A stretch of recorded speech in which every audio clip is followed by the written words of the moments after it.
On a pu aller au Mont Herzl, donc où mon petit frère est enterré, j'ai pu raconter son histoire, tout en montrant le côté positif, comment il était heureux en Israël, les valeurs qu'il aimait véhiculer. Il souriait tout le temps, il motivait tout le monde et pour moi ça c'était plus important que réellement ce qui s'est passé le 7 octobre. On avait d'un côté une larme qui coulait, mais on avait le sourire parce que Chloé nous a ordonné à la fin de nous dire faut sourire parce que c'est comme ça qu'il a vécu. Bien sûr, ça m'émeut de me dire que mon fils est un héros. Même si c'est très dur à l'intérieur, je suis brisée. Mais c'est un héros et c'est ce qu'il voulait.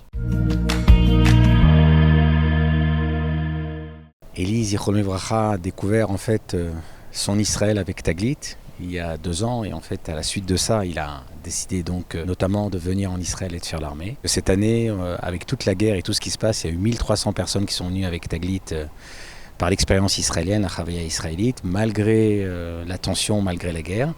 En plus de tous les voyages de solidarité, en fait j'aimerais dire c'est la réponse de la vie à tout ce qu'on vit pendant ces derniers mois qui est pas si facile en Israël, mais des gens qui viennent de l'extérieur, ils viennent rajouter de la vie, et deuxièmement nous montrer qu'on n'est pas tout seul dans le monde. Et je crois que en fait c'est ça l'idée générale de la boucle qui est bouclée quand Chloé cette année participe à Taglit.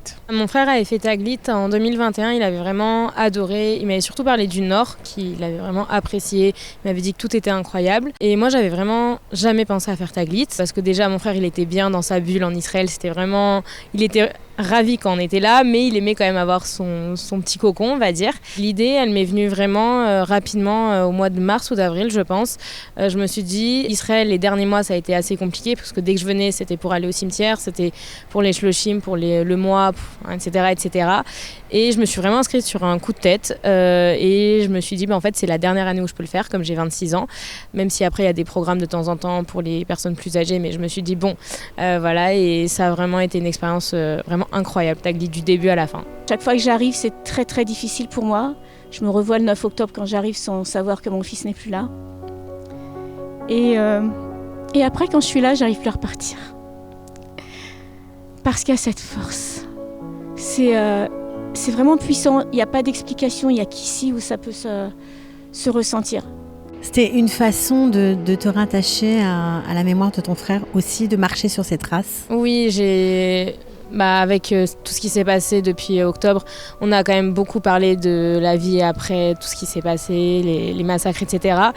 Et on a pu aller au Mont Herzl, donc où mon petit frère est enterré, j'ai pu raconter son histoire, mais tout en montrant justement le côté positif, comment il était heureux en Israël, les valeurs qu'il aimait véhiculer, comment il souriait tout le temps, qu'il motivait tout le monde. Et pour moi, ça, c'était plus important que réellement ce qui s'est passé le 7 octobre. Il a décidé de faire la fac de droit à Montpellier parce qu'il voulait défendre les gens, il a toujours aimé ça, il avait fait même un concours de plaidoirie en première année, il avait fini en finale, il a vu son article dans le Midi Libre, c'était vraiment la star internationale à ce moment-là. On a tous l'article dans notre chambre qui est collé parce qu'il a acheté 10 fois le journal tellement il était fier. Le frigo de ma grand-mère, tout y est passé. Sauf que lui, ça lui suffisait pas juste de les défendre, on va dire, de manière orale. Et en 2021, il a décidé de faire Taglit. Et là, il est vraiment tombé amoureux d'Israël. C'est vraiment cette valeur de courage, de toujours être aussi heureux, de toujours sourire. Il avait toujours le sourire, d'être toujours là pour Israël. Il me parlait toujours d'Israël. Dans sa tête, il était déjà israélien avant même d'avoir la nationalité, parce qu'il l'a eu à titre posthume. Ça a changé ta vie, son départ de ce monde, le fait qu'Israël soit attaqué à ce point sur les réseaux et dans le monde entier ? Ça a vraiment changé mon regard. Aussi, j'ai pu voir toute la solidarité qu'il y a ici en Israël. Parce que quand il y a eu l'enterrement de mon frère, ensuite il y a eu, je sais même pas combien de centaines ou de milliers de personnes qui sont venues nous voir. Je m'y attendais vraiment pas parce que je connaissais pas du tout comment se passait une shiva, etc. Et il y a vraiment cette solidarité, beaucoup en Israël, aussi beaucoup avec les Juifs de France. J'avais pas beaucoup d'amis juifs et là j'ai vraiment rencontré des personnes exceptionnelles. Et même à Taglit, on a vraiment un groupe... je sais que je les reverrai en France, quoi. Est-ce qu'il y a des moments où tu as senti une espèce de communion avec l'âme de ton frère, tout simplement, par rapport à ce qu'il t'avait raconté de ce voyage, par rapport à ce que tu as vu ? Je pense que c'était particulièrement à Yad Vashem, parce qu'il me parlait beaucoup d'Yad Vashem, comme quoi c'était un très très bel endroit, qu'il fallait le visiter, etc. Moi, j'avais avant pas le courage d'y aller parce que ça me faisait peur. Et après, forcément, au Mont Herzl, parce qu'il avait même dit à ma maman 3 semaines avant le 7 octobre que s'il lui arrivait quelque chose, il voudrait être enterré là. Donc c'est vraiment un endroit particulier où malgré tout, j'arrive à revenir, même si je pensais qu'au début, ce serait trop compliqué pour moi. On s'était préparé à ça, on savait qu'en allant à Herzl, en général, on fait une visite, en allant voir plusieurs personnes. Là, cette fois-ci, on a dit on va aller sur la tombe d'Élie. Et je crois que le message qu'on a entendu de Chloé, il était très fort, justement parce que cette sanctification des valeurs d'Élie, c'est des valeurs qu'on prend avec nous. Et je pense que voilà, quand nos sages nous disent que un cimetière, d'ailleurs, dans le langage biblique, ça s'appelle Bet HaChaim, la maison de la vie. Et en fait, c'est de regarder pas la sanctification de la mort, parce que la mort, c'est fini, et que le souvenir, c'est pas quelque chose de passé qui est fini et qui n'a plus d'incidence sur notre vie, mais qui est encore vivant. Et je crois qu'en écoutant un petit peu les valeurs d'Élie, elle nous a raconté beaucoup d'histoires sur ses motivations, sur le fait qu'il était toujours avec cette envie d'aller plus devant. Et alors on était, voilà, comme on va le dire, à Rosh Hashanah et à Yom Kippour, Aïn Bocha Velev Sameach. On avait d'un côté une larme qui coulait, mais on avait le sourire parce que Chloé nous a ordonné à la fin de nous dire faut sourire, parce que c'est comme ça qu'il a vécu. Elle nous a montré une photo, la dernière photo qu'il avait dans l'hélicoptère qui l'amène à Be'eri où il va tomber. Et ça, c'est une photo exceptionnelle puisque on voit justement dans l'hélicoptère quelqu'un qui a ce sourire-là, qui donne le moral aux autres. Et puis cette volonté, cet engagement, cette volonté de se surpasser. Et quand on a entendu en fait l'histoire d'Élie à Herzl, chacun a pris un petit peu cette histoire. Et c'est ça, perpétue la mémoire. Ces histoires-là continuent à vivre à travers nous. Et c'était émouvant, mais c'était aussi quelque chose qui nous prend avec nous pour le futur, parce qu'on garde un petit peu d'Élie et des valeurs d'Élie avec nous. Alors, bien sûr, avec les mois qui ont passé, de nombreux témoignages ont afflué et on a beaucoup parlé de votre fils comme d'un héros, notamment tous les habitants de Kfar Maïmon qui ont été sauvés grâce à cet hélicoptère. Des gens qui m'ont raconté, il y a un hélicoptère qui a surgi de nulle part alors qu'on était encerclés de terroristes. Ils n'ont pas pu rentrer. Et ils nous ont sauvés. Alors, ça, c'est quelque chose qui vous tient chaud au cœur? Écoutez, il y a 3 jours, j'ai eu un monsieur de Kfar Maïmon justement qui m'a appelé en me disant « Est-ce qu'on peut faire un mémorial pour votre fils ?» Donc on en est encore là. On en est encore là, oui, bien sûr. Bien sûr, ça m'émeut de me dire que mon fils est un héros. Même si c'est très dur à l'intérieur. À l'intérieur, je suis brisée. Mais c'est un héros et c'est ce qu'il voulait. C'est ce qu'il voulait. Et puis c'est l'espoir. Et puis c'est tous des héros. Malheureusement, il y en a plein d'autres. Et cette force va tous nous aider à sortir de ça un jour. Alors pour les parents, c'est d'autant plus difficile, c'est encore une autre peine. Mais quand on est en Israël, on est tellement aidé, on a cette force, cette puissance de la vie ici. Il a mieux vécu ces 2 ans que ses 19 ans. 19 ans là-bas, il me disait « Maman, j'ai rien à faire en France, je m'ennuie. Je suis sur mes téléphones comme tous ces petits jeunes. » Il se trouvait idiot, il les trouvait idiots quelquefois. Ici, il construisait. Moi, je l'ai eu le 6 octobre. Maman, on est à côté de la mer Morte, je m'ennuie. On fait que des entraînements.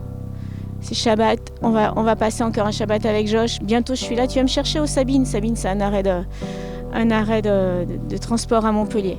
Oui, bien sûr, chérie. À demain. Je l'ai pas eu le lendemain. La dernière fois que vous l'avez vu, c'était au mois d'août, je crois. Oui, au mois d'août, il est venu en France. Il nous a tous fait la surprise, à ma mère, à mon père, à moi, à mes grands-parents. C'était vraiment incroyable. Je pense que je peux pas dire que c'est le meilleur souvenir que j'ai avec lui. Pour moi, le meilleur souvenir, c'était Sama Sakunta. Quand on est venu, ça faisait plus d'1 an que je l'avais pas vu, mais c'était un très très beau souvenir. Quand il a eu son béret, son fameux béret rouge. Quand il a eu son fameux béret rouge que son commandant lui a donné. Donc c'était vraiment un grand moment pour lui. Il se prenait pour mon grand frère. Il adorait avoir ce côté très très protecteur. Il appelait mes amis pour savoir où je dormais. Presque un peu intrusif, mais bon. Mais oui, pour moi, c'est un héros. C'est ce que je dis tous les jours depuis le 7 octobre. Même sur sa tombe, on a fait écrire en français et en hébreu notre héros pour l'éternité. Il a vraiment cette image. Et même des gens qui ne le connaissent pas le considèrent comme héros. Parce qu'il fait partie de tous ces soldats qui ont sauvé Israël. Et comme l'a dit ma mère, il y a mon frère, mais il y en a beaucoup d'autres.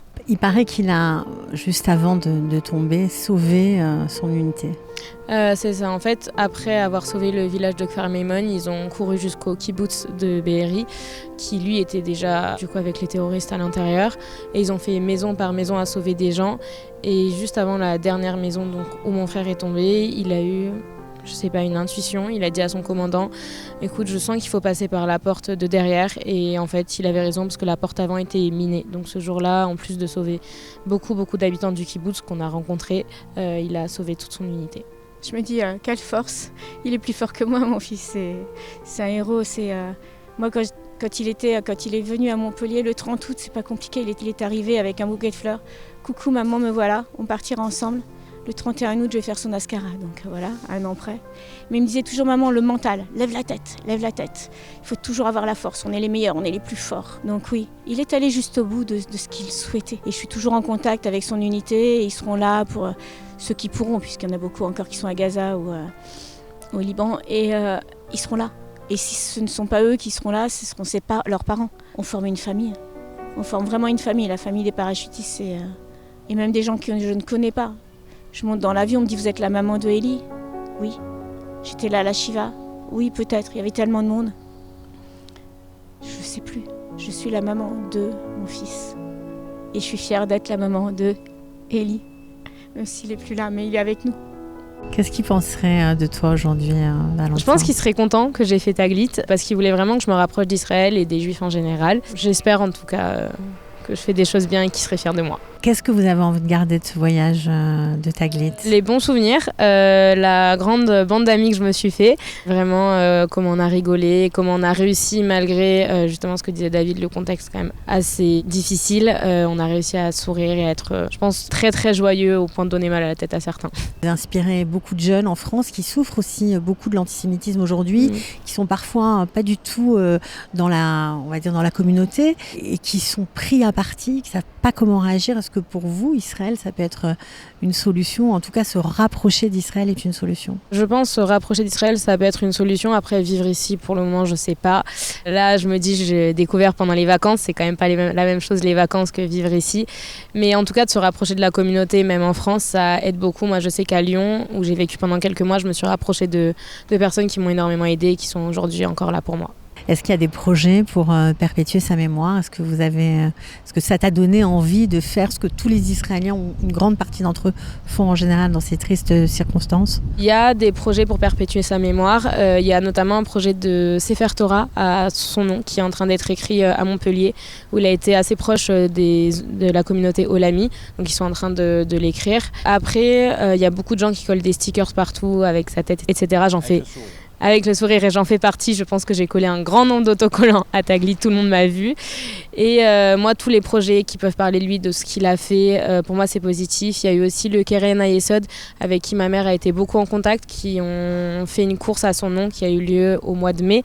Et le projet va être normalement perpétué. Donc il y a beaucoup de belles choses et moi j'espère continuer à faire des choses en son nom parce que pour moi c'est le plus important. Qu'est-ce que tu aimerais qu'on garde de Eli, Valentin ? Son sourire et sa motivation et son amour pour Israël, les 3 choses. David, merci beaucoup d'avoir été avec nous. Merci d'avoir guidé ces jeunes pour qui je suis sûre la vie va être un petit peu différente au retour en France. Je crois que le mot en hébreu de Taglit, le mot en anglais, il est meilleur que le mot en hébreu, ça s'appelle birthright.